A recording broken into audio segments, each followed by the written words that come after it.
Hello, everyone. My name's Hank Suttala,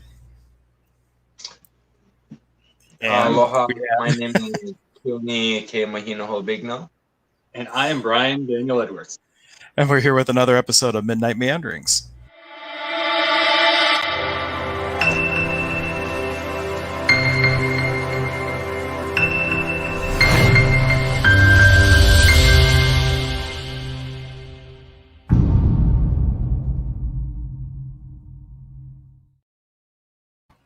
So Brian has a very special guest here with us tonight. Why don't you do a little introduction, and we'll see where our conversation takes us. I will. Keone can describe his amazing talents and background way better than I could ever. So I will let him explain a little bit about his amazing history, past, and talents. Aloha, my name is Kioni K. Mahino Bigno. Mahinaho Bigno.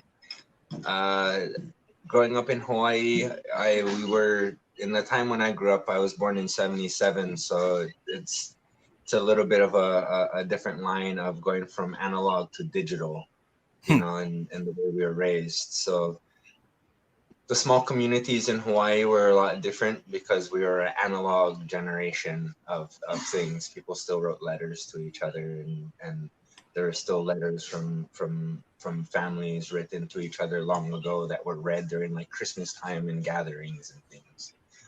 Um, so a lot of that is being born in Hawaii. I'm not just Hawaiian, so there's that conception that has to be taken for respect in a lot of different ways. Um, my father's family comes from Hawaii, and my mother's family are originally from the mainland. So that two cultures mixing during the 60s and 70s was a rougher time in Hawaii where um, it's you didn't cross lines still yet. So being a Hapa child coming from two different worlds, it was always important to my parents because they believed in that time of freedom to find out who we were and who you are. So I've spent my youth being taught both sides of my cultures and where they came from my mother's, Scottish, Icelandic heritage and Native American heritage to my father's Polynesian, Indonesian, Chinese heritage.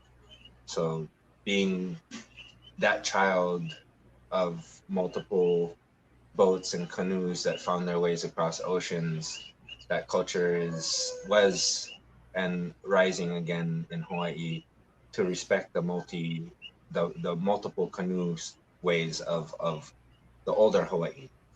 Hawaii was a trade post for hundreds of years before America took it over and stole it from the Hawaiian Kingdom. So bringing back the knowledge to the children, other than just learning what they have to learn in the basic Western standard of philosophy, history, math, all of those basic practices that they have to go to school to learn.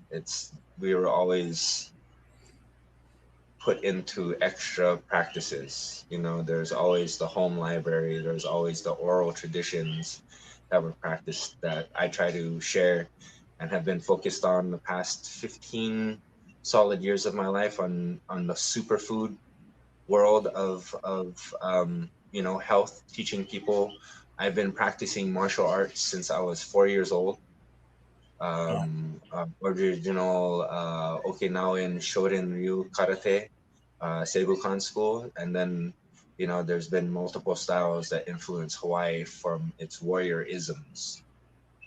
If everybody knows Hawaii, it's kind of the tough side of who we are right now. Going kind of showing ourselves for what what isn't a cult invasion, but more of just a repetition of a colonial, program that there's a lot of blank canvases that are looking for the right influence, and there's a lot of people that are manipulating those youthful minds into cultish practices because they want to feed off the energy of these, starving children that are looking for attention. And that's something that we in Hawaii are known for, is our aloha.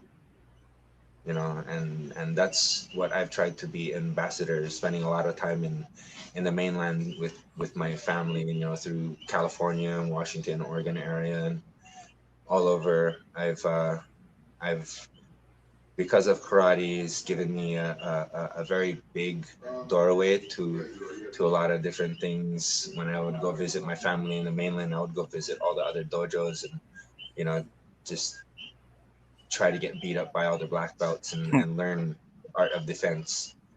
Because I wasn't from Hawaii. When I wasn't from there, so it was the little Hawaiian warrior that was in me trying to express myself, that I wasn't a Haole or I wasn't a Hawaiian. I was a warrior, and going into mindful practices of the arts of practice of these arts. I don't go in the street and look for a fight.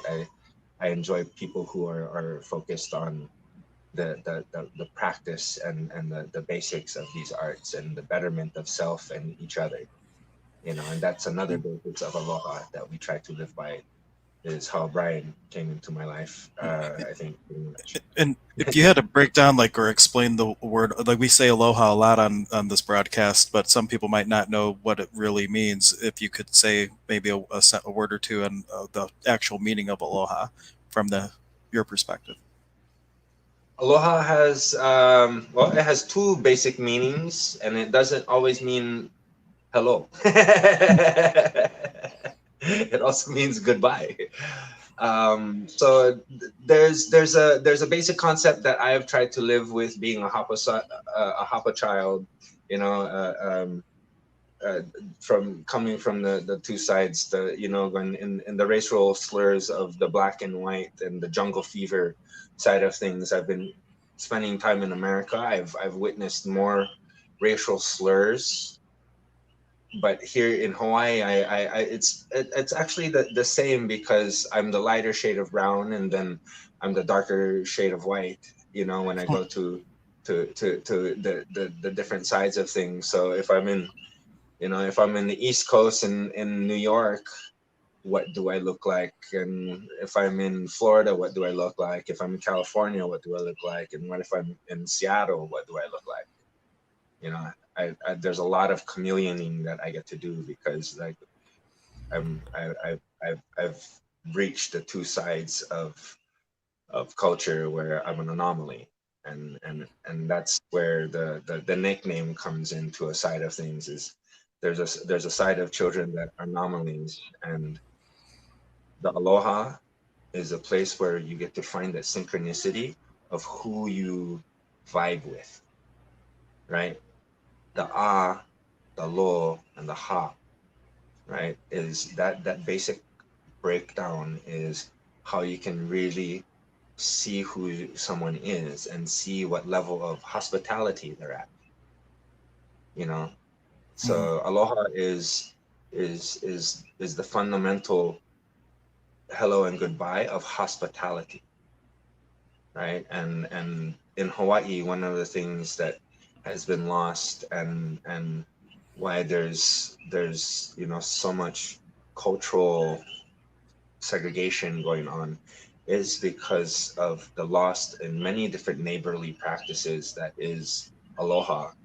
And aloha is something that it bonds the world.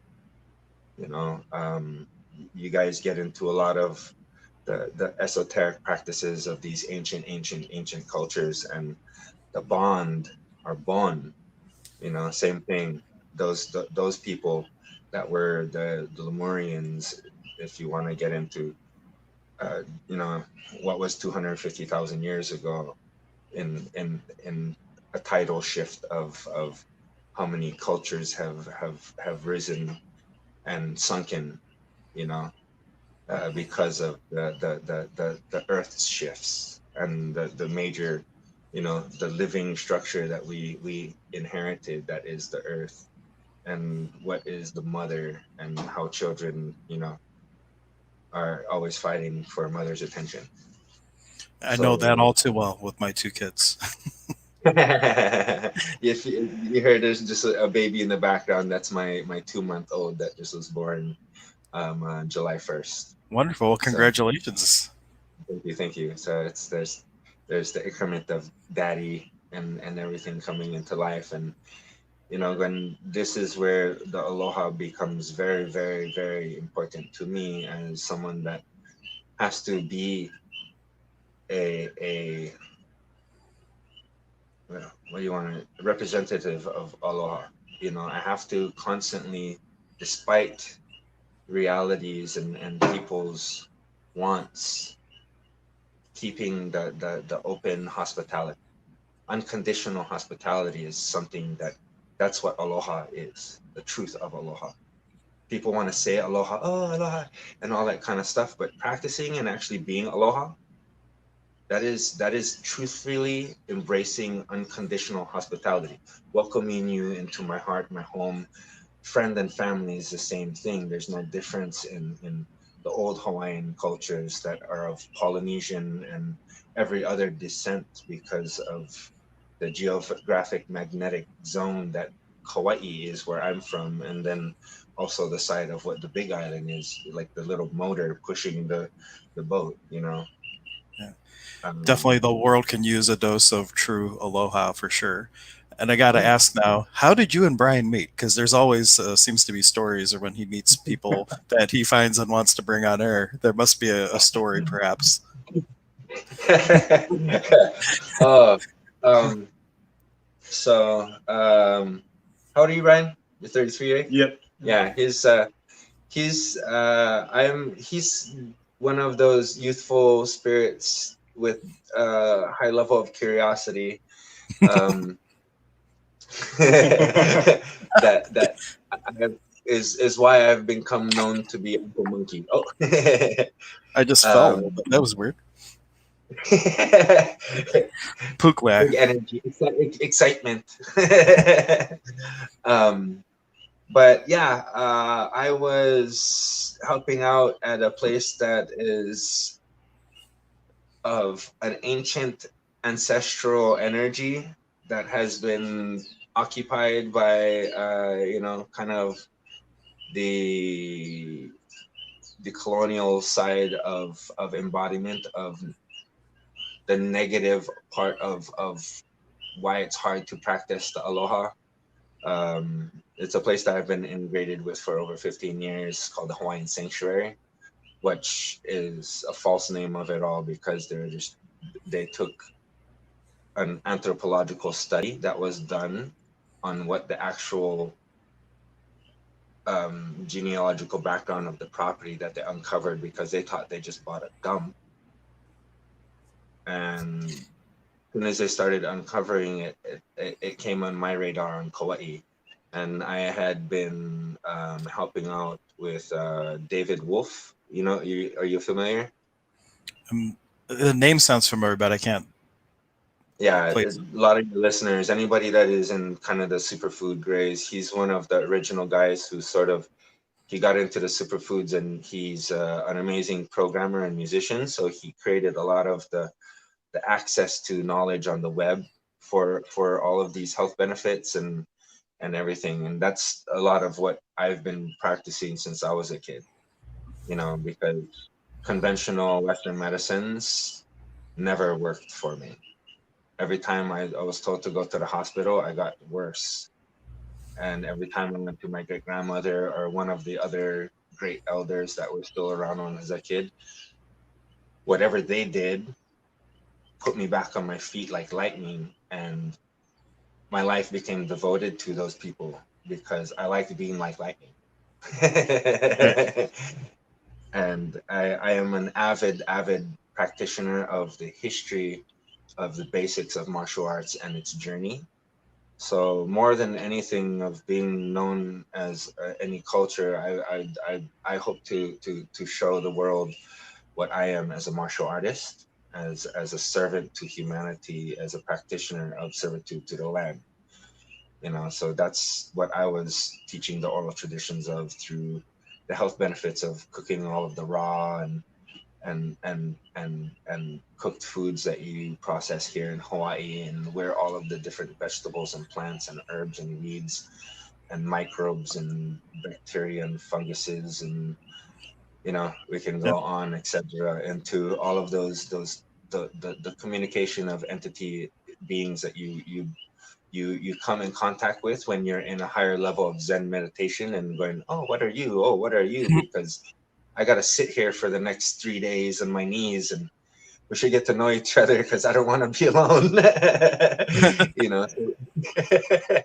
um, besides just my fond memories of being a child and not wanting to practice things, but then also finding greater passion for the practice, because when you tune into the sounds of nature and the beauty of nature, when you open your eyes and keep your eyes closed for, and you're focused on your breathing. And what I'm getting into on meeting him is the main reason I had my classes going, is there's all of these different things that I love about Hawaii, but the ha is the most important thing, the breath. I was put into martial arts because I had a which I still deal with, where that's why if I don't practice my martial arts, my breath, my ha, my aloha, it's detrimental to my health since I was a younger child. I had because there was so much mold in tropic climates and everything. I had a, a bronchial infection from when I was like 3 years old. So at 3.5, I was put into karate, um, to practice the meditation and the Zen and the control of the breath. And that is where I find my passion in teaching a lot of different people. It's like, can you playing tag and seeing how long the breath lasts. When you fight in Yep. the ring, you have so much. You're only going to take so many breaths, and you're only going to get to give so many punches or elbows or knees or kicks or squeeze them or bend them and wrap them in so many different positions in a very small short of time. And you can lose your breath. And I've lost a lot of friends to asphyxiations of multiple sides. You can get into, from the suicide to the extremely asthmatic people that are trying to drive themselves to the hospital and faint because they can no longer gather their breath because they forgot how to breathe with their belly. Right? A lot of Breathing is people, super important. yeah, and that's the whole side of ha, is the stomach, right? Ha, aloha. It all, if you don't use that, whatever you want to call it, chi, ki, kandien, that energy that is below the belly button, that is in multiple cultures and multiple practices. And oh yeah, if you don't breathe from here, you don't think right, you don't move right, you'll get sick, you'll fade in the jungle, the desert will eat you alive, all of those basic sides of how to adapt to an environment. Hawaii, we have every kind of environment going, oh, I have so much water, and then like literally 2 hours later, you've done 7 miles and you're in the middle of a desert going, oh, darn, I should have brought more water, so so you have to preserve that ha again. I'm curious, The with breath. any of the teachings is laughter incorporated, not just breathing, but intentionally like bringing yourself to like a belly laugh. Oh, it's provoked. Provoked. That's the reason I ask is I was in a town called Lilydale, which is a little bit east of where I'm here in Cleveland, and they had a guy come in. His name, you might even know him, Harry Yuan Jim, and he teaches Lomi Lomi. And when Yeah, he started, that's yeah, amazing. That's one of his son is one of my best friends here in yeah. the Big Island. So I was in a class, and he just comes in and he just starts laughing, and everybody's kind of like looking puzzled, and everybody just it was just like it was contagious, and everybody's laughing, and everybody's to the point where they're on the ground. We're crying. No one can talk or anything. We're laughing so hard, and then he just stops and he looks around. And he says, "Now we can start." but just his presence came in and provoked is the perfect word. His presence provoked this belly laugh that was just this huge release, and just that part in and of itself was a huge healing. And then we got into actually learning the practices. Yeah, it's when the first touch is that from the first brain is the opu, the belly, right? So you're familiar with the family lomi lomi, which is inherited, that the bridge and the basis of aloha. Is that it is the laugh, and um Brian, a lot of people, when they're trying to find me, they go into a silent zen moment and just wait for it, because I laugh out loud a lot, and it travels a great distance. So a lot of the kids, like Brian guys, that's how I've been known, because they can find Uncle, because no matter when they feel like they're lost, they can follow my laugh. 'Cause Oh, actually, we have Jim checking in. Someone must have told him we were talking about him. No, this is yeah. yeah. Well, aloha. Thank you for tuning in. Aloha to you. It's it is and it is something that we have to uphold and keep, and that's where the racism gets really fun in Hawaii. When Brian is my haole, and he's like, yeah, I'm your haole. Good, I'm your Hawaiian. When there we go, family bond. We made a rainbow bridge. We built that haha about it all, because the indifference is going to, I can recognize the young man who he is, and I don't let, when I don't let a lot of people, like, with the way the world's been. I don't let a lot of people into my life. I've tried to be open and private at the same time, but this is the first time I'm getting to go live, and hoping to get more out there with the multiple different expressions of the Yeah. physical laughter that we can express when we work with each other versus against each other. Yeah. You know, And I'm honored and that you're here with us. And if you want to come on again, absolutely, like let us know. Brian's going to be coming back to the states a bit, but we can. That's the wonderful thing about technology. We can still connect. yeah. There's this hyper psychic technology that we're capable to tap into, is that side of it. So mahalo for this practice, and getting to come on and see where the the, the the indifferences lie, in getting going in my ranting, and making sure that you guys are helping guide the direction of it all, and with your questions, and when the other side of aloha is maintaining an openness to being questioned, and when it can get frustrating trying to answer so many questions to so many people, when they come to Hawaii and thinking that they everything, and it's like, when, for myself, it's only knowing what I've experienced through and also to the experience of those who have influenced me, that are my uncles and aunties, and the people who are the backbones of my mother and father, and my grandfather and my grandmother and my great grandmother and great grandfather, so on and so forth. We can go back 7 generations to a time when we were all better friends, when we all ate better, and we were all way more intelligent. But yet we have this high scale of technology that we can barely understand, but we know how to use and communicate through, because it's just natural, you know. Yeah. So Advanced society does not necessarily mean evolved society. Yeah. And yeah. mentioning family, Stephen, Valentine was chiming in saying, "Hey, Uncle, love you." And then Tammy was watching, but she has to go to bed. She's going to catch us in the morning. And then just a couple other people just tuning in and saying hello, welcome, and thank you for joining us. If you have questions, please feel free to ask them, or just comments. What really drives this when we get together are your questions and your feedback and your energy that kind of direct us where we can go with it. So feel free. Don't be shy. Please contribute to our conversation. Yes, please. Aloha. I'm interested in seeing the world you guys have as a person that is venturing into this the cyberspace of things. I'm used to the Instagram and the Facebook type stuff, and being in short little videos and things. I do have a background in working in the industry of film and everything. I found a home in movie and television because of my martial arts. By the time I got into my teens, I got really good at falling. Hmm. So, So like a and stunt double type of thing.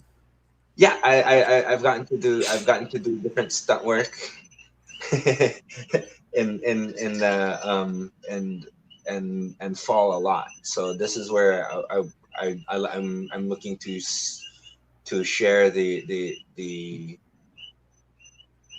just the physical practices that I've gone through, and teaching people how to fall safely. My main practice here with my martial arts school, which is 8 limbs, working on the whole website thing and everything like that. Um, and building that community outreach programs with a lot of other martial artists, and also ex military. I have an uncle right now that is the veterans are trying to put a rally together, and just getting the uncles out that have fought in wars, and listen to their stories and let them share in a healthier manner. I'm going to be bringing my wife's amazing products that she's been working on really hard. Um, I'm going to make a little shout out to my amazing wife, Ella Bigno, or um, her on Instagram. It'll be Fantasia Hawaiian Plant Alchemy. Got her little tinctures and everything that she's been working really hard on. She's a naturopathic doctor from Australia, born and raised in Queensland, on the Great Barrier Reef, which is one of my heart desires to see and go and help rebuild the reef and its technology of coral and fish and everything, and Could removing you give me invasive that?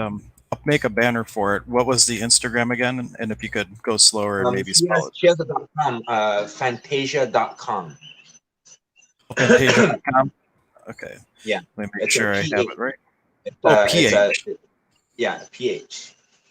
See, I would have. Who knows what website I would have gone to if I Oh, would right? have. Yeah, you don't want to go down that route. Don't go Disney. No, she's taken that alchemic word of imagination and brought it back to showing what someone can do with what we have here in Hawaii. The challenges of America not accepting her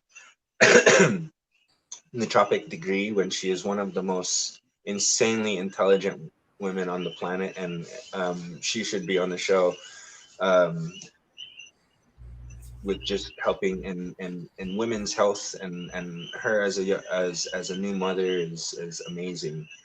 Why she still is working on her imaginative love of helping people through helping nature. So all of the plants that we have, right now, I'm going to be using, um, you're familiar with kava or ava, we say in Hawaii. Yep. Brian has introduced me to that teacher plant. Yeah. Awesome. So that's one of, the ones we utilize, and where a lot of my reputation comes from in the superfood world and the festival world. I had a company that I was working with, and building with friends, and there was, other friends went through, personal tragedies and everything, and lost family members, and so it went on hiatus, and I find myself back in Hawaii. But this is a dream come true, being able to support her, because it's something that supports something I love, which is the, the biology of Hawaii, and its microcultures that have come and gone.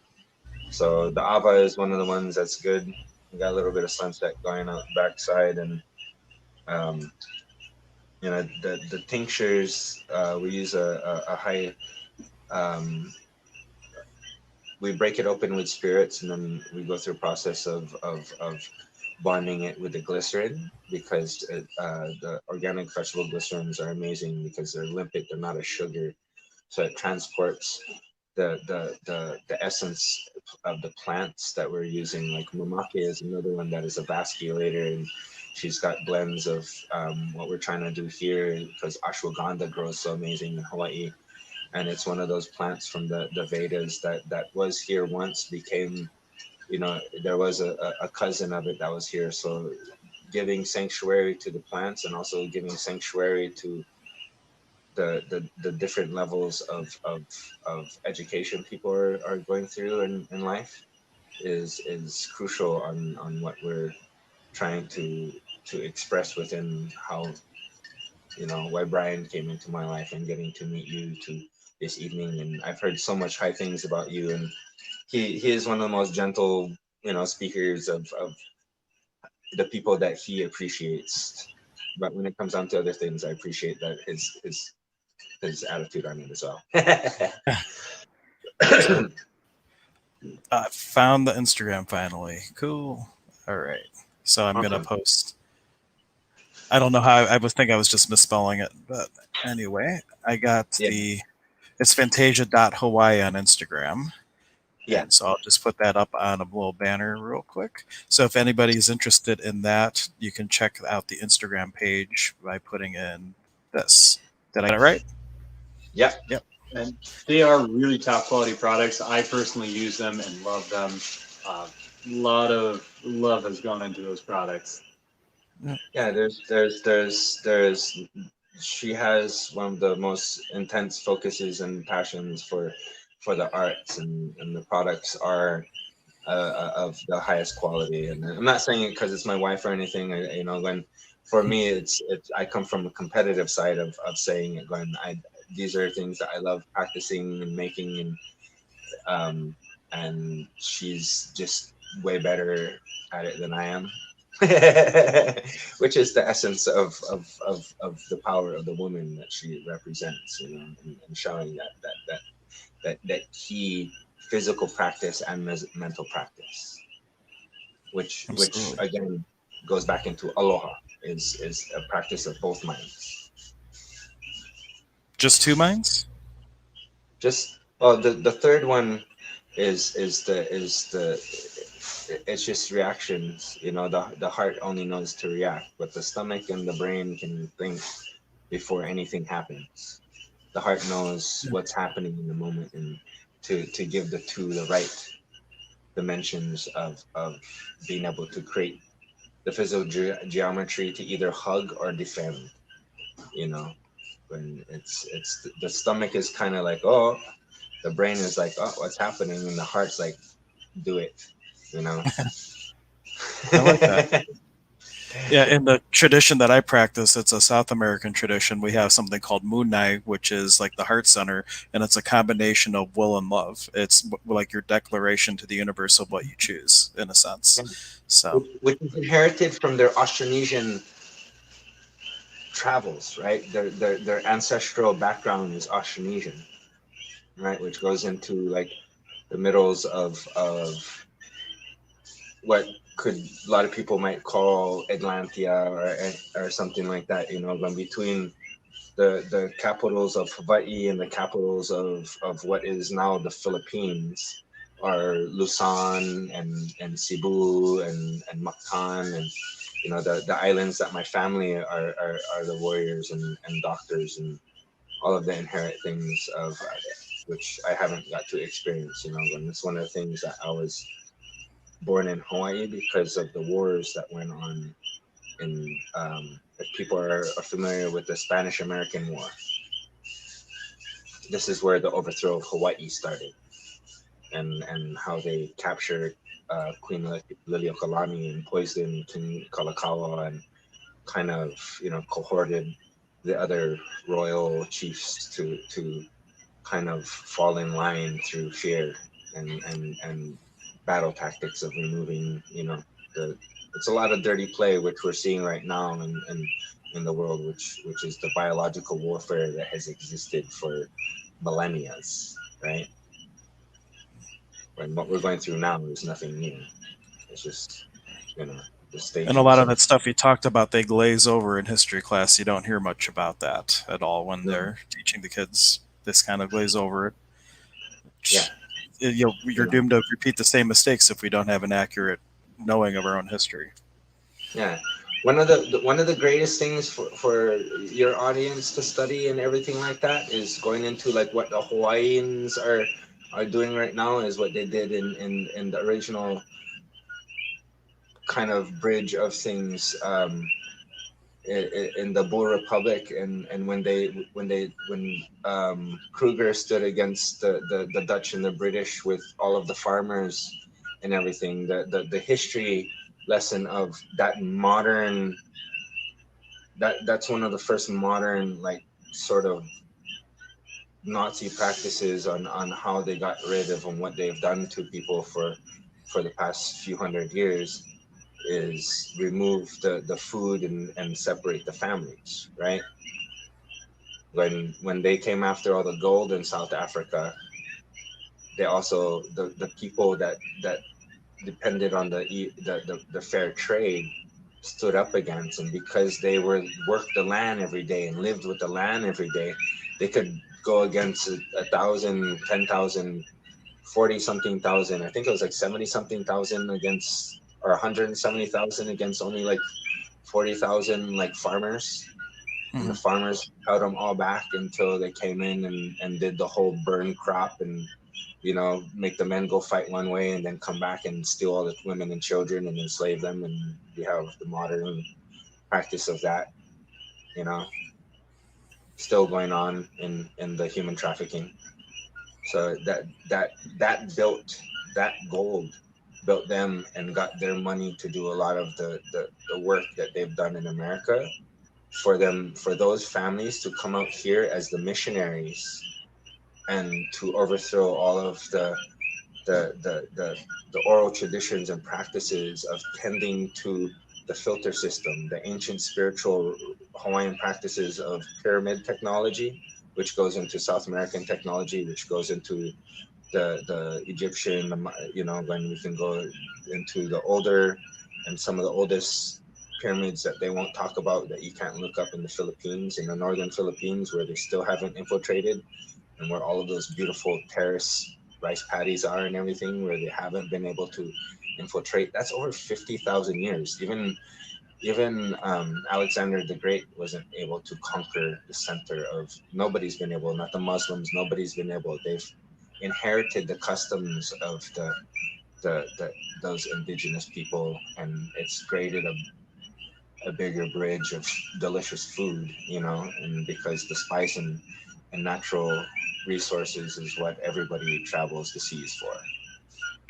You know, um, one of the things I love studying right now is sort of what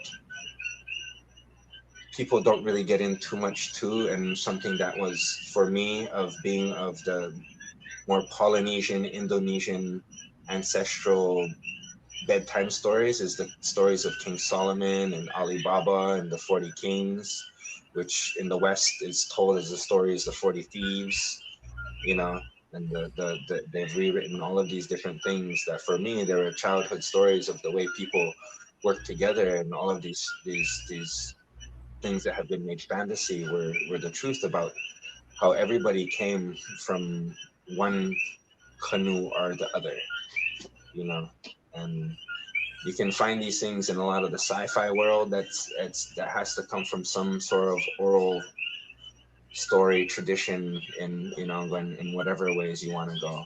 For me, the comics were always a huge outlet. um Paul, sorry, I'm gonna try and get some light on this. Okay. Oh, Coach, can you come and turn on the spotlight over here for us, please? Down here. Yeah. And I think yeah, there's a small extension cord over there, and then we can try and grab it and bring it up here. But anyway, sorry everybody out there.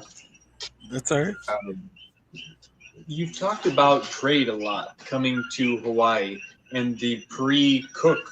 So Captain Cook was the first one to discover Hawaii. But there's stories of Spaniards coming before that. But even before that, there was active trade around the world. Here, I'll hit that. Yeah. Would you like to tap into that or explain Yeah. the canoes you always talk Well, about? going big canoes, small canoes, we can get into a lot of what is important of as a gardener. You have to keep track of the moon cycles, and the moon cycles are connected to the tide cycles, and the tides are connected to the stars, and the stars, the story of the stars come in every language. Going, how many different forms of Christianity is there? A There's over lot. 400. There's over 470 different forms of Christianity, right? And all of that is teaching the esoteric practices of divine love, acceptance, and compassion, you know, and where that just basic bridge of things come from. We can talk to those, but same thing in Muslim and Hindu. It was all of those simple things in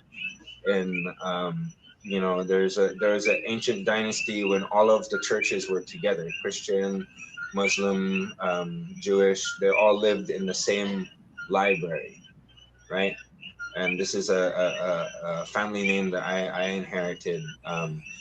My grandmother is of the bloodline, and her father was the Sasan or Sasanian. And this is an age of the Sasanians were an agricultural empire, and they traded with all of these different forms. But the main state of the agricultural empire was stated on was the way that they gardened as a people, and the way they bonded their gardening with multiple cultures, from the Huns and the Persians, and when before the uprisal, because jealousy comes in all forms of things. In the time of high jealousy and anxieties of society, of the grass is green around the other side, it's the modern era that we've been raised in, and what has covered, because all of this love and sharing was covered up.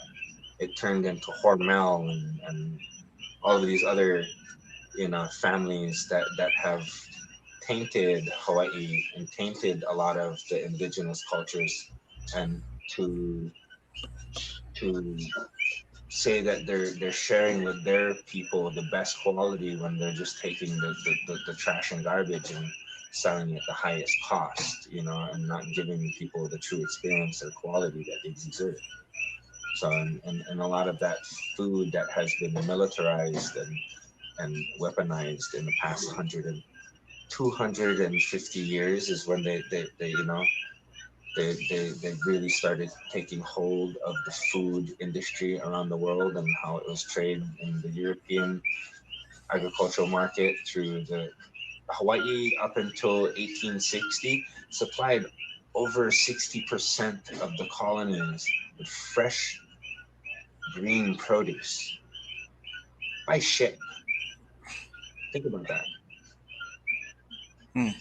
Right? When they used to have to take things and put it on a ship and load the cargo and all of these different things. Even milk would last 2 weeks on one ship and get to market. Hmm. Think about the where all of what made all of that stuff so rich, right? And where has all of that richness gone? They've traded all of that topsoil energy and minerals off. They siphoned everything out of it. They've taken and created a dust bowl all over the whole entire planet as they cover up the history that they've controlled. And it just becomes ancient relics Hmm. and the national park. Because so when these things of trade that are relevant to so many people right now, and what pandemic that we're really going to go into, in starvation. Winter's setting in. The first snows are coming in into Colorado already. That's going to be a lot of starving kids out there. That when it makes me hurt as a father every morning because of what I get to provide for my son. And how do we move forward together to get fathers and getting mothers and getting children to know what canoes built them, where how far their families traveled for them to be born where they are versus I'm just a white, I'm just a brown, I'm just a black, I'm just a yellow. you know it's getting these the martial arts gives you that gateway to the physical mind and imagination, which is what you need to be able to handle the journey. We want to be able to make the youth and our next generation so physically, mentally powerful so that they can journey to each other and share, not to war, but to share. Going to be a true warrior, someone that has something to share. Going the overall patterns of the men that have been called warriors and kings and all those things are the people who have fed the people, not demanded the people feed them, but they feed the people. And that's, again, I can go back into, that's the unconditional hospitality that everybody was raised with in Hawaii, that we are oppressed to practice by all of these militant conspiracies, right? And we can get galactic in all of the different things that are happening in so many different places, but how do we find peace within ourselves daily? For 5 minutes, I just try to encourage people to find and build a fire within themselves, and then everything else that is negative, you just feed it to the fire, and that fire becomes you know very useful. Bruce Lee had his philosophies about water, and has given people the past 60 years of that philosophy. And for me, as a passionate practitioner and as a student of these things, I've found that there is a, a leverage in going back to the original side of humans' power over each other is fire. When you mentioned this fire, is there perhaps like some pointers or a brief exercise or something that is it easy for to teach somebody in the short time that we have here to how to start using that to transmute heavy energies and things of that nature? Um, key to that practice for me, which was taught to me as a Zochin or a Zen practice, is just the candle meditation, right? Getting the candle close to you and having that, seeing how your breath affects the candle, and the candle's moving will better exercise the retina of your eye that you don't get. And then the eye retina will lead to the flame in the heart, to the flame in the belly. And as you learn to control that distance, and when the flame you can put the flame farther and farther away from you, and see how far your breath can travel. This is one of the most key practices to, when I wake up and I have too many downloads happening, I have too many people visiting me in my dreams and everything. I have a very vivid dream system. Even when I try to take the things that are supposed to make you not dream, it's like, it just makes it more tangible and everything. I'm able to remote view and those things because the martial arts teaches you to be part of the ether, you know, and the fire, and whether it's breathing really hard, but 5 minutes a day of breathing with fire. Even if you have a small wood stove getting ready for winter, focus and tending that first light, making, don't waste the match, is one of the main things. When all of the guys that make fire with me out here, because we practice making the biochar to remediate the poison soil. When it's once you get the char to a certain level, we can take all of these poisons that are in the soil. Like, Brian's like, oh, my pea's really bright orange after I was on the Mauna. And I was like, well, you're playing around in uranium dust from the freaking military base. you know. So you better go have some goji berries, chlorella. Goji berries, chlorella. This helps remove heavy metals and also helps your force field push out all of the radiation in the body. Another really good practice for everybody that out there is sensitive is getting cacao butter and borax and and kind of slow melting the two together. And once they bond, when you use it on your feet and hands, it'll pull radiation out of your body. So you can take that quick notes down of these are the little practices that I like to share within the self breath, where you can do and take one breath from this side. I love the ocean, and diving is something that is I've been doing my whole life. I've been swimming since I was, on my own since I was 10 months old. So it's my true home. Coming to the land is because I identify with Aquaman, because people are poisoning things where the reef is dead, where I used to have so much life. I love swimming at night and just drifting with the tides. And I've learned the tides to be able to just float so far in the ocean and never having to paddle and seeing all the life. And that turns into like all of those tides and those fish that come from so many different places, all of the sharks, the whales, everybody, the humans came from just as many places as well, with just as many diverse songs and colors and practices. So it, it's how do you defend people against themselves. And the fire is, for me, what I've been teaching in my own self practices for at least 22 years is defense against self, right?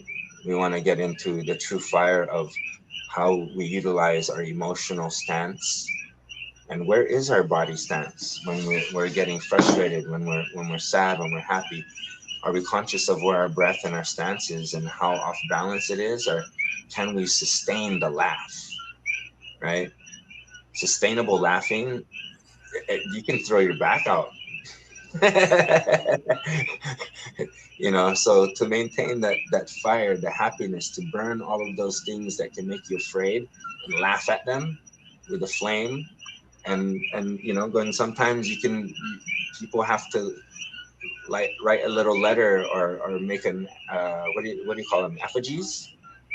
Is that correct? You practice the South American style is effigies, right? When you take and you make Uh, the Not part of in hoodoo we would do like petition papers underneath like a candle and things of things that you're looking to actualize or change in your life. yeah. See, the similarities where the fire come in, yeah, Yep. is what my passion is about. Because like I've had my body taken away from me multiple times. From I got poisoned on the reef, eating reef fish, and this is because of the toxic runoff from the golf courses and the hotels and beachfront homes that are right on the estuary water, groundwater that is coming from the caldera, that is the filtration of the ocean and the heat and the beauty of nature's toroids working together on a pyramid, which is an island, and bringing that pure water down. Now, it takes 3,500 years for the water to go from the surface down to the core of the caldera and then come up to the spring water. And then these guys, they come in and specifically build their homes right on the springs. They've done it all over. You can go through LA, which was a marsh, and you can go all of these geomagnetic areas, and they've literally built their poopers right on the spring water. So when it hits the ocean, it's killing off the microbiome and natural life, which is going to adjust the whole tides, which will adjust the whole weather. So how we make fire here and try to put things in the right area to remediate that poison on the land, so the runoff is clean before it hits the ocean, so we can have the biodiversity that is needed, so the generator of life that Hawaii is, right? The aloha of life that Hawaii is to the entire planet. If the military and all of the psychopathic religions keep shitting in the wrong places on sacred water that filters and feeds and nourishes the ocean, people will starve and deserts will be made. And that's happening. And right now, you can go to Kauai and look up, and we're fighting for our water. It's not just the mauna and the groundwater here and all that kind of stuff, but the water is the only way to save and for people to cleanse their water is through the fire. You know, when you go look on the market right now, you've got, one of the best things you can do for when you're feeling poisoned is what activated charcoal. So Yep, fire Brian has knows all been. about that.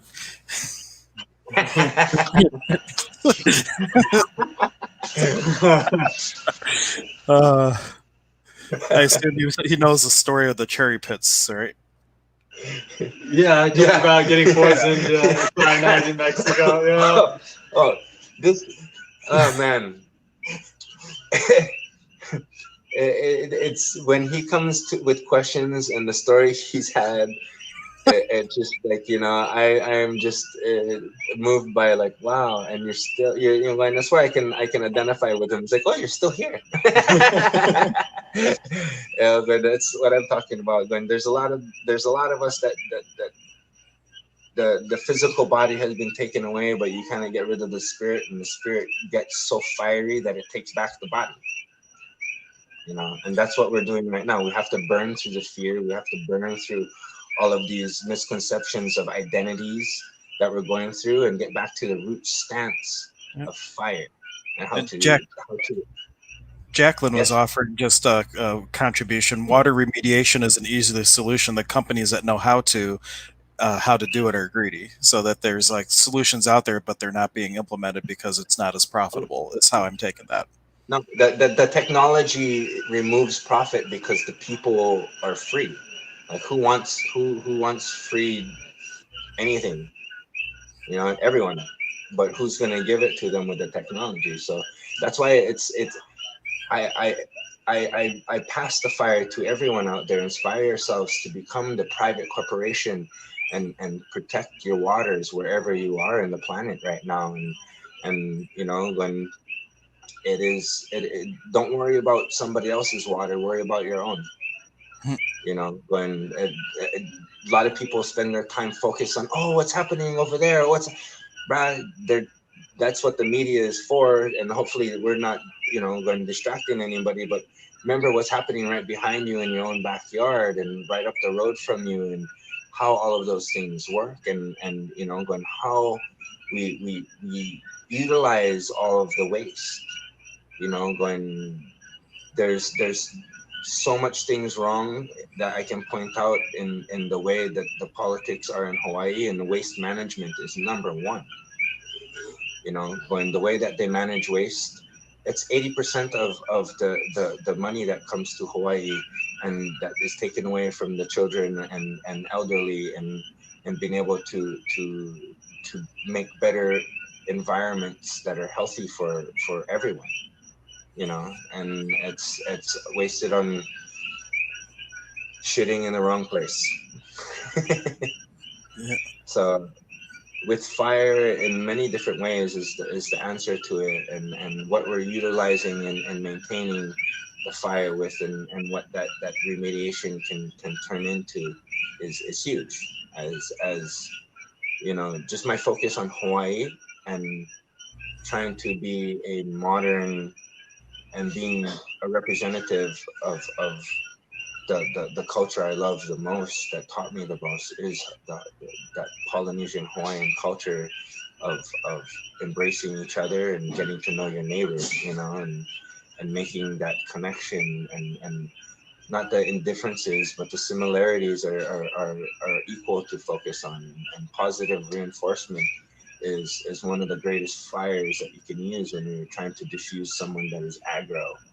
you know Brian has a really nice calm voice on on that side of everything. That is for me, coming to know him as friend and someone I can open up to about all of these things is been a blessing in my life. And same thing, getting to be here and sharing with everything. But coming back to that harmony of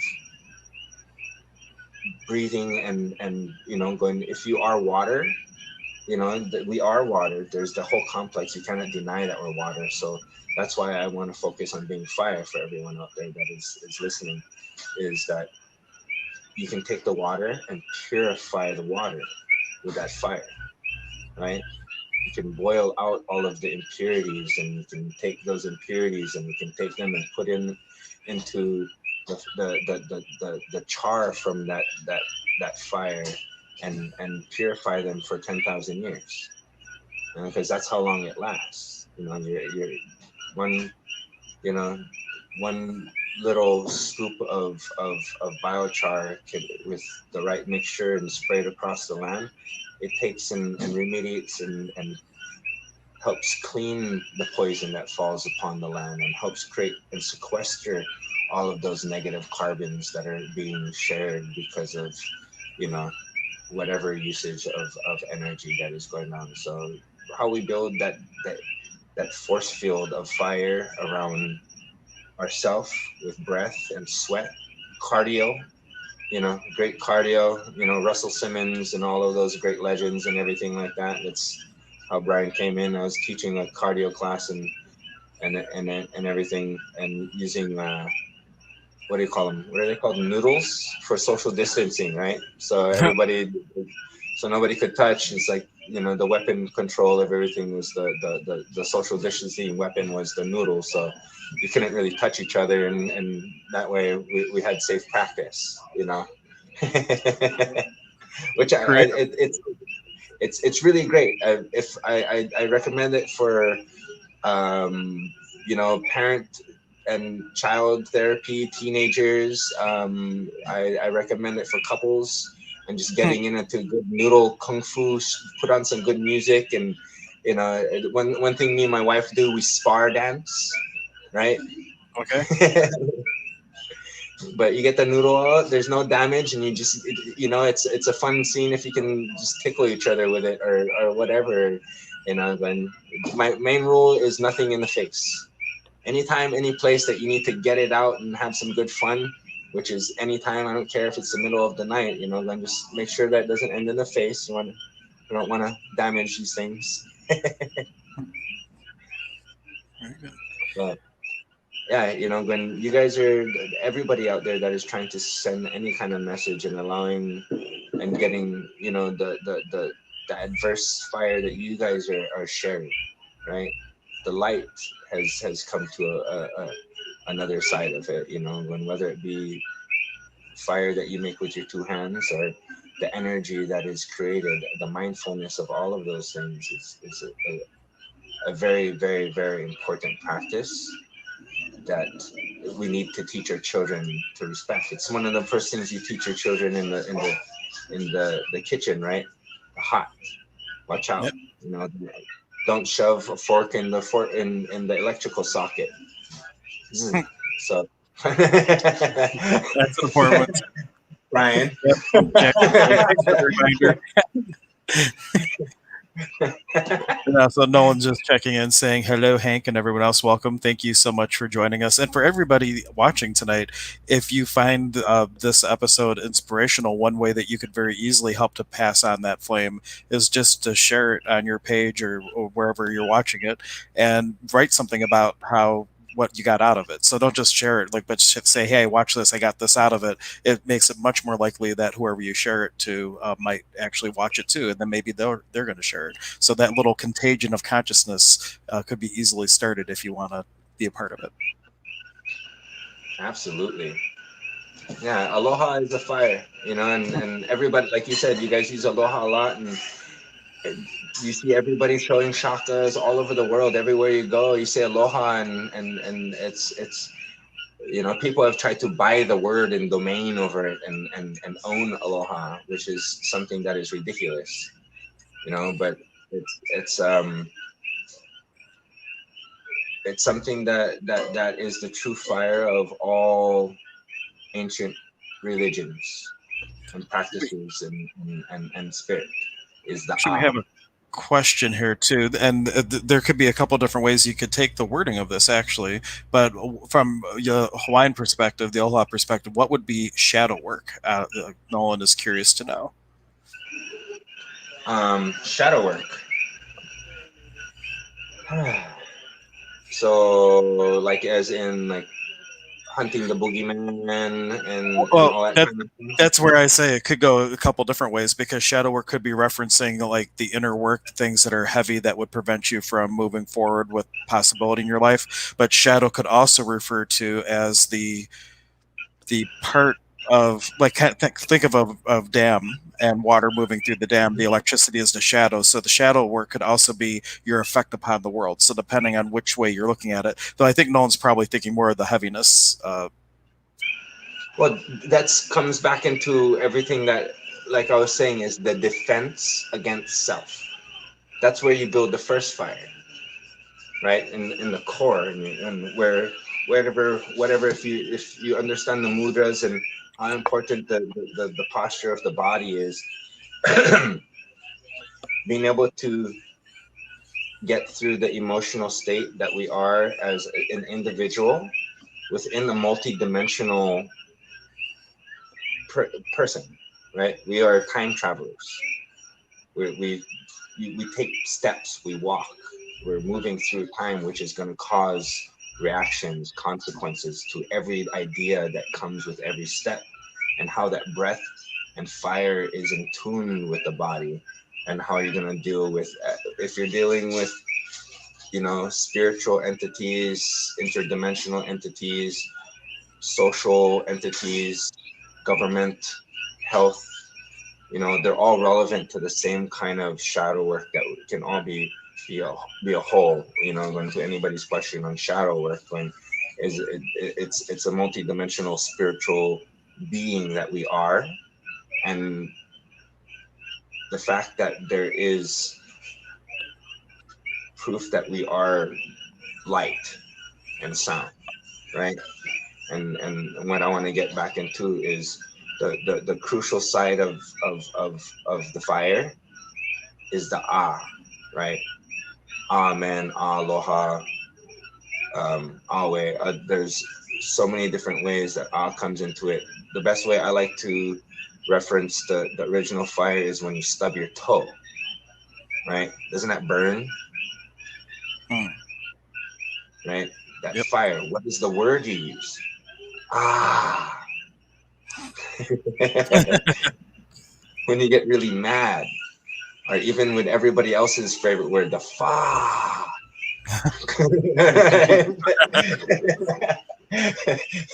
It's all in there in dealing with anything. If you're trying to deal with some kind of negative energy, the low humming ah, the ah om, right? The ah is the most important side. If you practice Zen, Dzogchen, Buddhism, and everything, this goes back into, if you have any fans of kung fu movies out there, and you see the Shaolin, the old school kung fu movies, right? The Yep. monks always say Omi Taba, right? They, after they beat up the bad guy and teach him a lesson, and they're like Omi Taba and bless you, and like, what is that word? And it's more of a recent discovery for a lot of different things, and it's like I might have known it, but I forgot it. But he's the son of Padmasambhava, who is the founder of, like, the second coming of Buddha, who is the founder of Dzogchen, of the founder of, like, we wouldn't have karate if it wasn't for this ancient galactic six-fingered Buddha coming in and teaching the primal essences of sitting in a cave and arguing with your beloved to reach, spiritual enlightenment.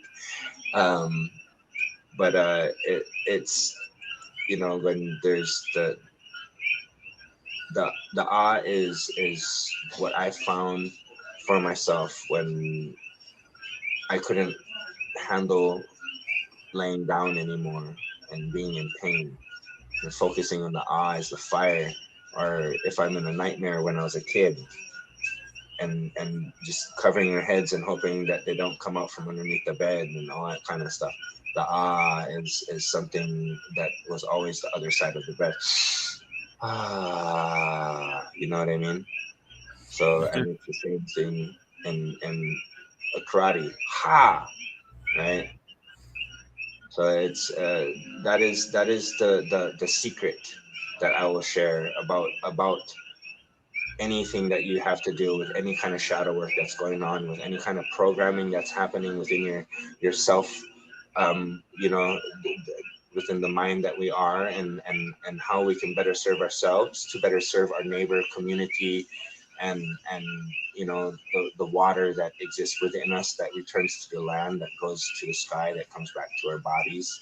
All of these things are created by a geothermal action that our spirit creates, right?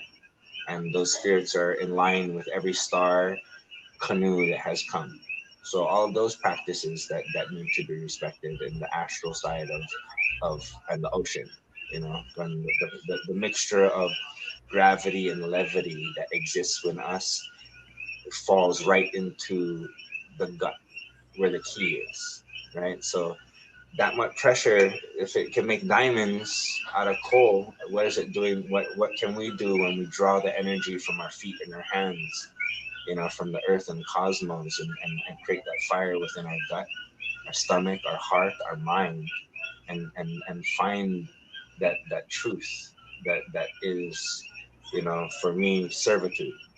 You know, getting to meet amazing people like you. This is because the fire I believe in, and it, you know, the imagination that you need to go out and seek the history and the truth and the physics of reality, that the quantum entanglement that has been, you know, allowing us to really fester within these times. And you know, when we're already in sort of a global meditation as it is, this is where the fire, finding the sequences of the fire and lighting that candle and sitting with it for a couple minutes and breathing with yourself and knowing that, you know, your life is a miracle because you're breathing. And, you know, when it doesn't matter how rich or poor you are, And one of you my have to. teachers, Zane, he would say that if bringing up to this moment just now, everything in the entire universe had to be aligned just perfect. If anything had been different, this moment wouldn't be here right now. And to have like that immense appreciation of everything that's happened to bring you to this moment where you're being able to make the choice. Mhm, Yeah. absolutely. Yeah. And Nolan was just saying, thank you. You're very welcome. Thank you for your contribution and your question. Cool. Well, we're at Thank about you. an hour and 12 minutes. Oh, How are you feeling? um, It just flies by. it flies and you're having fun. I would like to ask about so you know, when shadow work came up, you know, Keanu jumped in, you know, like hunting the boogeyman. Uh, um, I would like to know, especially because the Polynesian traditions are very warrior based, and you know, a lot of your background is warrior based. What is the spiritual significance of headhunting? It's not just some barbaric tradition. It's not Um, you know, anything dark practice actually. no. Well, for me, I my family is known as the Cebu Anu. If you look up the Cebu Anu and everything, there's the old stories of pe- within the other tribal wars. There's the spiritual wars of things that are going on, and this comes down into biological warfare. You know, people get infected with all kinds of different disease, which can turn into diseases and fungals and all kinds of different things that can trigger parasitical infection. Is on the highest level of things that people don't even understand. So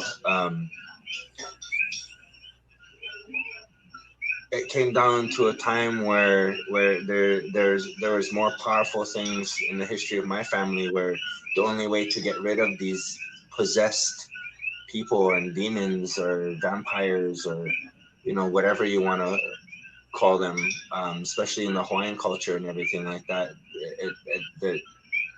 All cultures exist on that same side of why you take the head. I have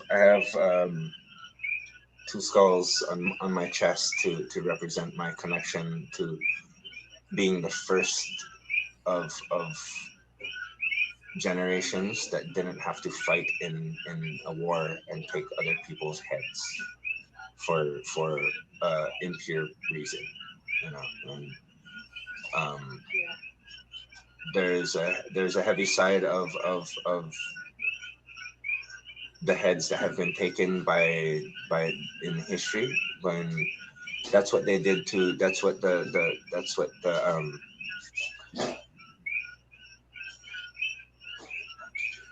first Spanish invasion, that's what they did to the Mayans, Hawaiians, and a lot of the majority of all of the indigenous spiritual leaders. They took the heads. Why?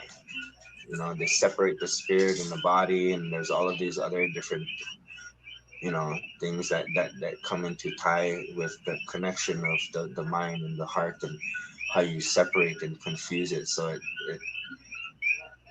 it's not reincarnated eh, as distraught or diseased as it once was. um you know, when you look at Captain Cook, his head was taken.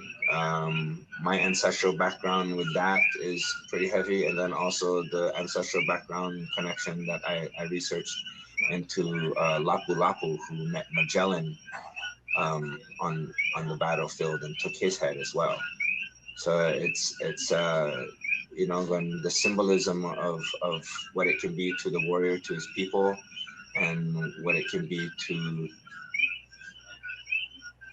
a a family in the forest, when there's an invading, you know, when there's a predator, or somebody that's just driven with you know, the outcast mentality, which is the danger of society right now, that we don't maintain, you know. So we've got a lot of these, like especially here in Hawaii, it's been, you know, finally getting on the news, but it's nothing old, and the human trafficking that goes on out here, right? And I constantly have to talk to all of these kids that come from very, very, very, you know, simple and sheltered backgrounds, to the reality of their culture that exists here. All the predatory, rich elite, you know, people that are here that have their satanic practices that are, you know, that's why you want to know who your neighbors are on the other side of things, because they're these people take heads in from you know, from our children. They take there's so many kids that disappear out here that you won't even be able to find police reports on because they're not filed. So it's a scary thing, and a real thing for me, when I'm ready to take heads, because these people need to disappear, and they don't need to be given any, you know, any quarter, because they're preying upon the women and children, and the elderly that have the stories to warn us about these things. And it's you know, it's a heavy topic, you know, when to be able to honor them with the aloha, you know, when it's pretty much would be in battle, is you just send the aloha, the blade through the head, you know, to take them off, so that you can send them off and over the rainbow, you know, to be able to remove that and give them the freedom and burden of their bond. And Brian, was that the topic you were looking for? Because the way that you posed your question, I thought it wasn't going to be a heavy topic. So I'm just wanting to. Was that where you thought we were going to go? Yeah, yeah, I was that being is. nice about it. Yeah, I mean, there's a really dark side to what's happening, and he touched into it very well. Um, Unfortunately, it does get a lot darker and a lot heavier, but that's for all purposes, that's a light introduction into it. Yeah. Okay. But it's not about anything dark. It's about cleaning and policing and protecting. Yeah. Um, Bringing the fire back to, you know, giving people a torch to walk with if they've got to walk alone, and that's what martial arts is.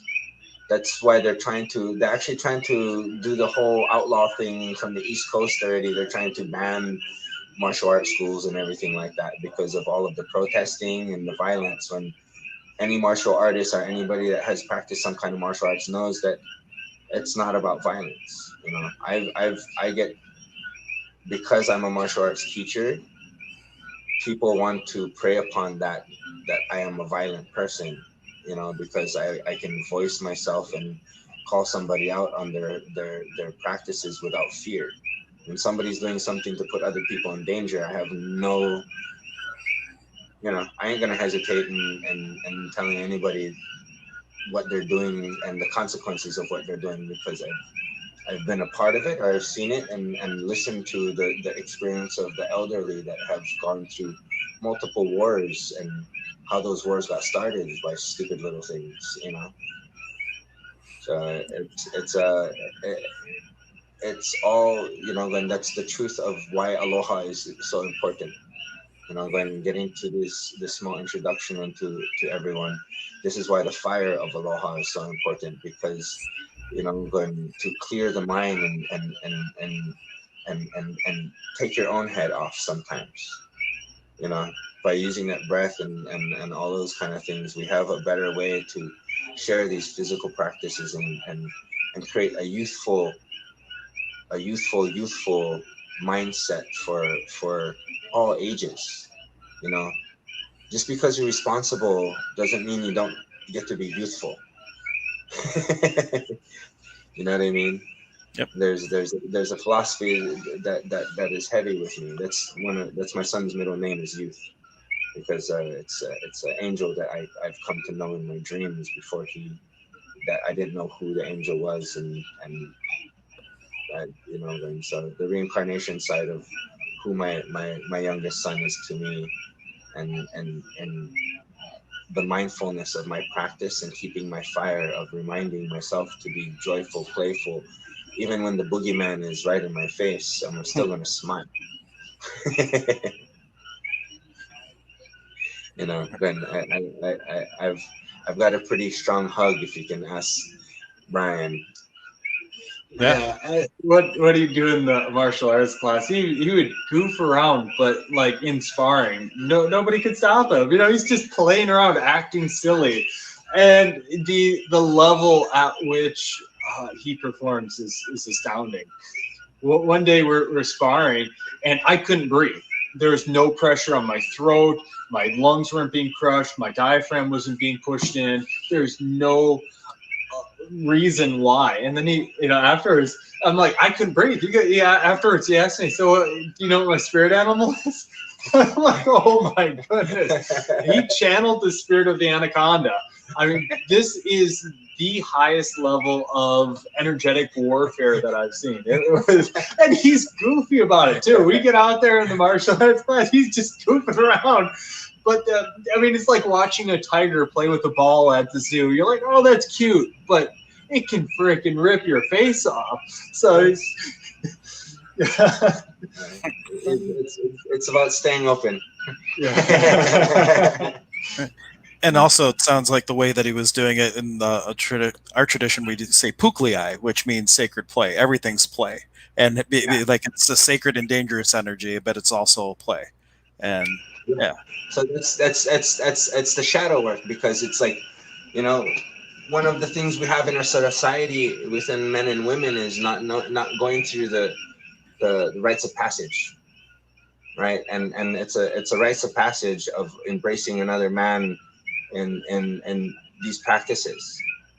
So for when I look at Brian and I call him a kid, because like he's the same age as a lot of the babies that I watched born in my family, that I was the young responsible one and the babysitter for. So they became all of my teachers on what do you guys want to do, and everything that they wanted to practice I had to practice with them. And when you work with children, they like to practice the same thing a lot, again. Brian's one of those. he's his mana and his strength and his curiosity and his drive show, and his power. Um, and just because I'm just a little bit more experienced in the game, it allows me to channel his power and gather it with minds, and like, oh look, I'm that much stronger now. We Curiosity is a great word to describe him. I think the first time I met Brian, he asked me about 100 questions in under 15 minutes about tuning forks. The man blows my mind, and on his intellect and his what he brings questions to, which are of the highest importance. And I think more people should ask the questions that he does, and helping him as much as I can. When people help to ask, that's when I love to help, because like otherwise you can't really help anyone. You can't help anyone that isn't asking. That's one of the big sides of servitude, not slaving, right? Serving humanity and the land and yourself is not being a slave to yourself, but serving yourself and knowing where that guideline is, and is crucial for us to build these new practices of bridges. When we've inherited so much curiosity of the world that we can mimic anything. Humans are one of the most adaptive mimics there are.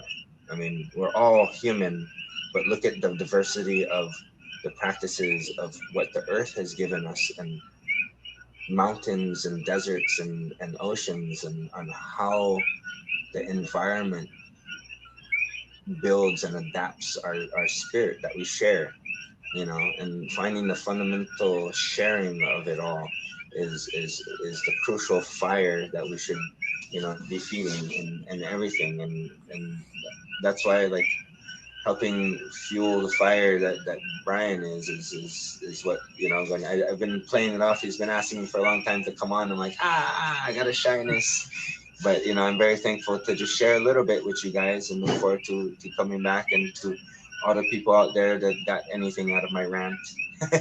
No, All over. no, definitely. I got a lot out of it. Maybe we could set up an in-person event and host Keone to come out and have a class. Absolutely. I'm looking for that And you don't travel. have to be. Yeah, and we could also do virtual classes. That's not a problem either. Just Yeah, as long as you yeah. have a camera and a microphone, we could do virtual stuff too. Yeah, absolutely. I'm looking to build these different bridges and hosting people come. Going for me, I'm building my hosting business, and getting a little business going to help young entrepreneurs. So I'm having a cousin of mine's that is an amazing welder put together a food trailer for me, so that I can go into the local organic farms, and we can fresh process and help the farmers out, and then utilize that to go in and bring it to either market or make our fresh yummy drinks and juices and smoothies, and so and put the kids out there and get them neighborly. We don't have to be farmers, we can be gardeners is the Yeah. goal. And Luna is saying that it's been an incredible rant, so she definitely was enjoying it. And Nolan was just offering sharing the knowledge with with another culture is very helpful. In fact, in the Peruvian tradition, they have this prophecy of after this a certain event which has happened now, and they're starting to teach the children of the North. They say it's the Rainbow Tribe of Man, that we're all coming back together again, sharing all the knowledge and everything, and really getting our act together as human beings instead of human doings. 800-year-old prophecy, right? And the Rainbow Tribe is the tribes that exist amongst the Rainbow Tribes from through the Amazon, which is a garden, and to the original gardens of Eden that exist all over the world. When if you look at what is the Jewish Bible, Torah? the Torah. Torah. So in there, the coordinates for the Garden of Eden are existent, right? The I'm majority not. of the language, the majority of the language that is taught inside there is mathematic. Is that right? I don't know that much about it. Actually, Brian each probably of their knows. symbols represents a number, so Yeah. their letters are numbers Yeah. as well. So there could be mathematical codes in the original Hebrew document. Yeah. Well, that's where So the solfeggio came from. the Hebrews had the from what I can understand, the Hindus found out from the Hebrews where the Garden of Eden is, and this is the temple that Brian went to on Kauai, right? They have soil. They took soil samples there, and it's the oldest soil that exists on what used to be a huge, when we're kind of speaker system after the whole planets colliding and this portion of the Earth being knocked away. That's why the majority of it is so new. But there's soils here in the north of Kohala where he's been a lot, and you guys done shows on, and the soils that are on parts of Kauai that are older than the soil that is in Africa of the original Garden of Eden, where it all was part of the original Gondwana land at one point, right? So, like, and this is where the Atlantean, Murian yin yang split, and everything came in from. Everybody had an easier picnic ground, and the coordinates changed every time they came from a different star pattern to here, and when the seasons changed because we're expanding and healing from that original ancient war that happened. So the people that are in Hawaii have the epigenetics that remember those wars and understand the best way to peace is just be ready with food. If you're hungry, here, eat. If you're tired, rest. Yep.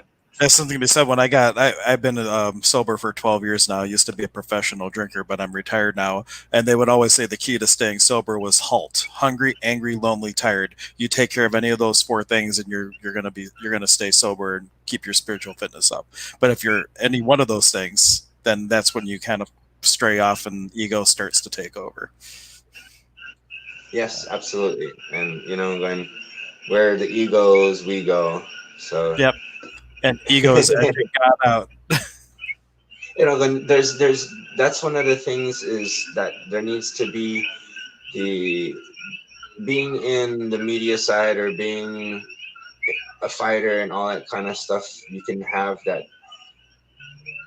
side of egotism, right? But we all have to remember when we wouldn't exist if we didn't have an ego. Mhm. It's the flesh that covers our meat and bones, right? Our skin, and that's one of the things that needs the best positive reinforcement is and that's why the warm side of hugging and shaking hands or just smiling at someone can build that warmth, that fire in the skin. That is the ego needing attention. So it's like when we don't get that because we have so much misconceptions within our appearances, we can tend to lose that fire within our skin, within our covering, our shield. Our barrier of energy is fire. We're light, we're sound. So for me it's crucial to embrace those things. I can't find myself normal in the day with a lot of the different practices. And speaking about sobriety and everything, it's something that when I enjoy the fermented side of home crafted things. The conventional factory driven side of things is not something I support, but I still practice. But I wasn't a young drinker. I didn't start drinking till I was about 28. The first time I smoked marijuana, I was 31. So Allegedly. Oh, penny. no, no, no. Honestly, as long as I was a professional athlete. I focused my life on being a pure martial artist. So like I being growing up in Hawaii, it's expected. It's like, oh, I'm a stoner and all that kind of stuff. It's like, no, actually, I'll be 40. I'll be 43 on the 16th, and I started smoking and opened the first medical office, which you can check in with Dr. Kevin Baiko, which is amazing. He's another amazing person you would love to have on here because his political standpoints and everything. He's in North Carolina. Um, uh, he's running for Congress out there and stuff like that, but he's still just a beautiful musician and amazing medical practitioner that believes in giving people mental sanity, which is being able to grow for yourself. So Uh, And this will probably be our last. We have one more comment from Nolan, and this will probably be our last comment because we're already over 90 minutes now. Because we could just talk to you all night, right? Yeah, But totally. it's a big one, so we can't see ourselves now. But Yeah, Nolan is saying I'm used to going for 3 hours, so we got to start earlier for a 3 hour one. Yes, yeah, I that's it's totally late for crazy. me.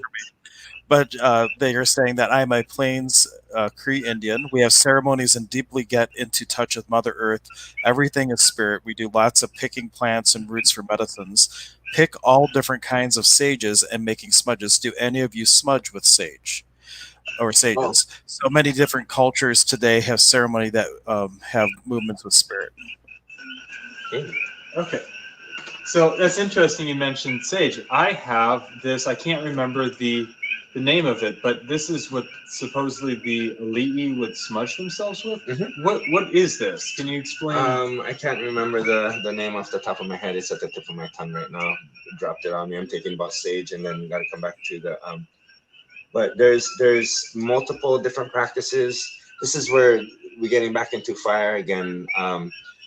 A lot of the indigenous native practices of North America um, are very similar to the Hawaiian practices, especially out in the Florida area. There's a lot of similar fauna that are endemic in both Hawaii and there, and it goes right over through the right over the ancient Mayan connection of everything out there. My family, my Native American family, I found was Choctaw, which were mariners and as well. So it's a lot of the different smudges that are used out here. There are multiple plants. Mamake is one of those that can be used as a smoke or as a tea, and we turn into one of our tinctures because it's a vasculator. Purifying and offering to the airs is something that is practiced amongst a lot of the Hawaiians. You can look up my teacher, Kumu Livan Ohai. Um, you can post him. He created the Laulapa'au program for University of Hawaii.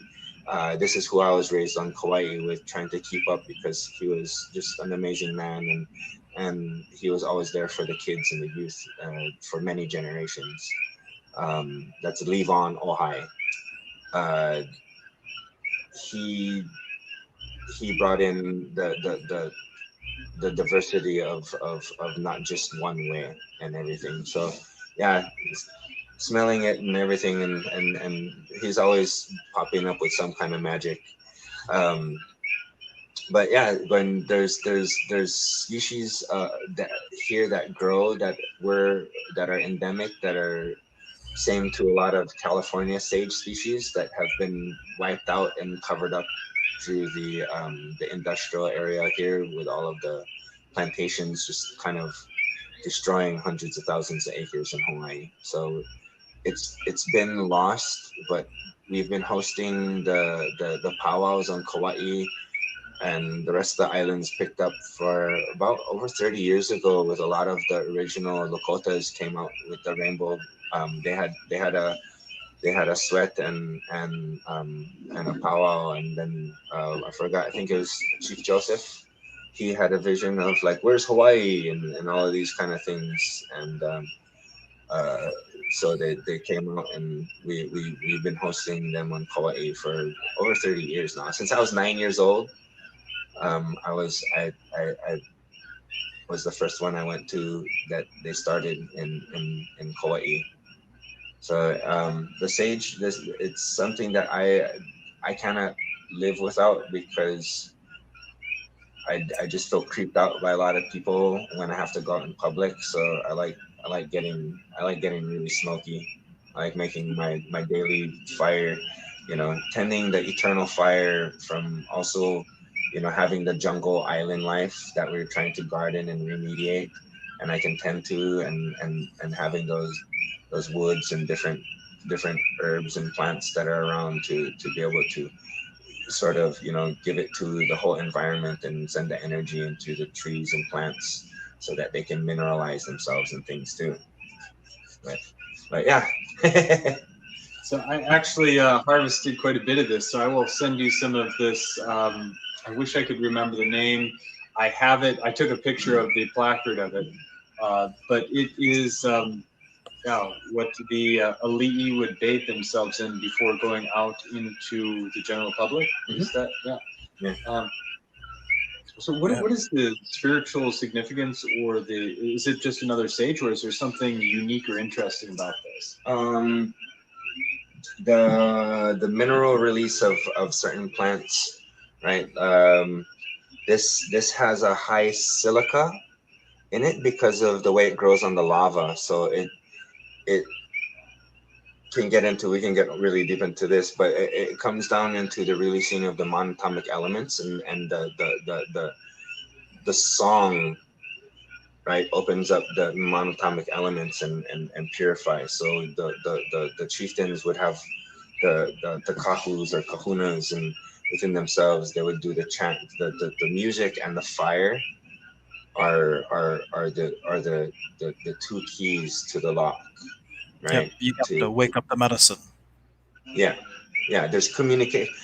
Plants are singing, going, you can, there's technology that you can go and get now after, going, all of these amazing other scientists. There's a lot of French and French Canadian scientists that have been doing studies since the 70s and 80s on the emotional state of plants, and the lady created this whole system for plants to be able to get the high energy note and low frequencies, so it makes the music and the plants actually start mimicking that energy because they can play with it. And now there's kids that made something called Sprout Box, but you can hook up this box to your plants and your laptop and your sound system, and Bluetooth your sound system, and your plants will sing to you in your home. So you get the emotional content of, if you're in a bad mood, it'll be a sad song. I actually have seen demonstrations of that. There was actually at the Crystal Castle in Mullumbimby, they had that hooked up. And the technology is someone, I can't remember how they stumbled across it, but they hooked a polygraph type technology up to the plant, and they saw the plant started to react. And then they started to hear the different sounds and frequencies coming out of the plants. You know who opened up this portal? Funny enough, is one of the biggest freaks of them all. What is his name? L. Ron Hubbard? Scientology guy. Scientology, yeah. So he was the guy that was teaching people, like, just abusing a plant, and he just was mean to it. He didn't try to be nice to a plant. He just was mean to it the whole time to build the polygraph technology. And then these other scientists would sing to it. But there's this really amazing scientist who went to a virgin forest. Like, she tried to hook up, she found old forests and they have songs, and she went to New Growth Forest where the trees were replanted, and the forest had no song. And she took her house plant and left her house plant there for 2 weeks, came back, and the forest was singing back to the house plant. Very cool. Love it. So that is the fire that we have between us and the sentient world that we live in, and how we acknowledge things. How we teach our children to acknowledge plants and use fire, and these alchemic conscious practices are crucial for the evolution of our educational systems. The new coloring books and the new preschools, the kids get it. So how we protect that and how we keep this going is that fire that I hope to keep fueling with you guys and many other out there. Yeah, I'm sure this will be the first of hopefully many broadcasts with you. Sorry, Brian, what was that? Touching in on plant technology, we both work with plants. What can you tell us about working with sacred plants, journey work, the technologies, how they were developed? For real, this is the last question, Brian. Yeah. Yeah, that's what I was. I'm running low on my caffeinated beverage. I should have done that. My ice melted.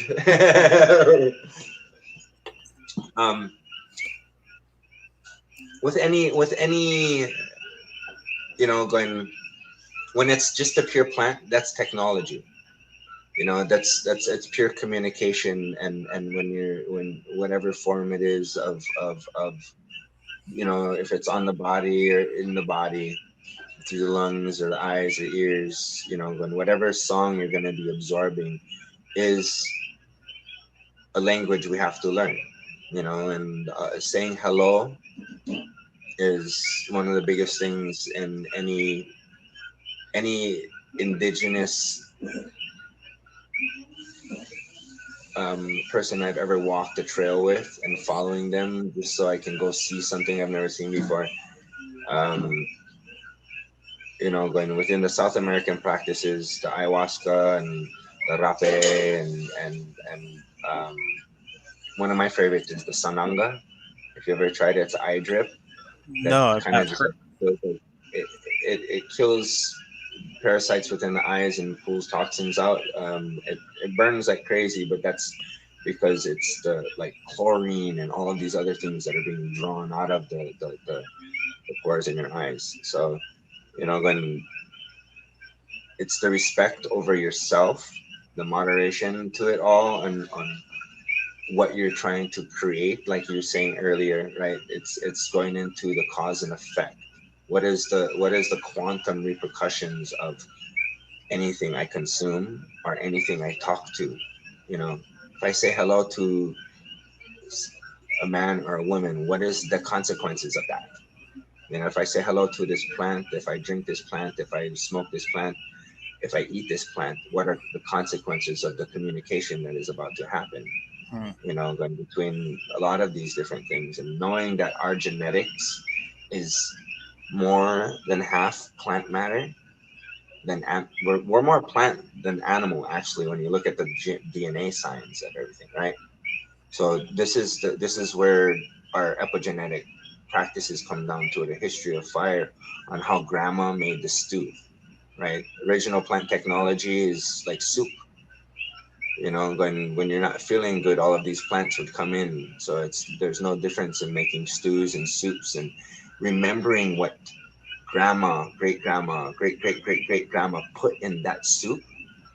That is the most crucial thing about this plant technology and anything you consume.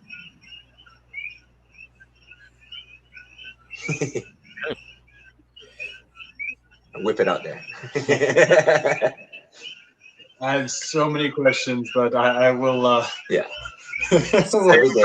Well, We'll save it for next time. Well, Brian, next week is your last week in Hawaii, right? Yeah. I'm heading So- to California, and from there, it's kind of an open-ended ticket. I got a friend of mine works for the airlines, and I'm going to visit him. Possibly drive out to Yosemite, or I don't know. So I know I'm supposed to go to the mainland. There's over 400 something fires in the East Coast, West Coast right now. Oh, well, maybe we can work on bringing some rain. Colorado Springs, there's all kinds of fires. It's talking about fires. This has been phenomenal. But anyways, bringing that last note, going to California, there's multiple fires up and down, all the way to Colorado. There's fires right now. So, shout out to the rain over all of those families and all of that land. Do a rain dance. So yeah, maybe we'll. I'll go and negotiate with the nature spirits and see if we can bring in some rain. Everybody talk to the trees and to the microbes in the soil to have a little party and create some atmosphere so that we can be showered. Yeah. But the reason I bring that up, though, is more because between now and before you leave, if you're able to come on again next Wednesday, or if we could have next Tuesday. Well, it is Wednesday morning, Tuesday afternoon for you. But Okay. maybe we could have you on again before Brian runs off. Totally. Absolutely. Yeah. I'd love to. Cool. Well, everyone, thank you so much for being here with us and going through the rant. I loved it, every minute of it. And we hopefully will be back again with him sometime within the next week, maybe for a special longer episode. Especially if we can start earlier, we can definitely go 3 hours. Definitely. If anybody out there has some let's get some questions together and really when I don't mind being poked and prodded and open to answering all kinds of questions. So if you're watching this on the replay, ask your questions and comments, and we'll get to them on the next stream. And that would be awesome. Cool. Well, everyone, thank you again so much, and we will see you next time. Aloha. Aloha nui. Aloha. Right on, my brother.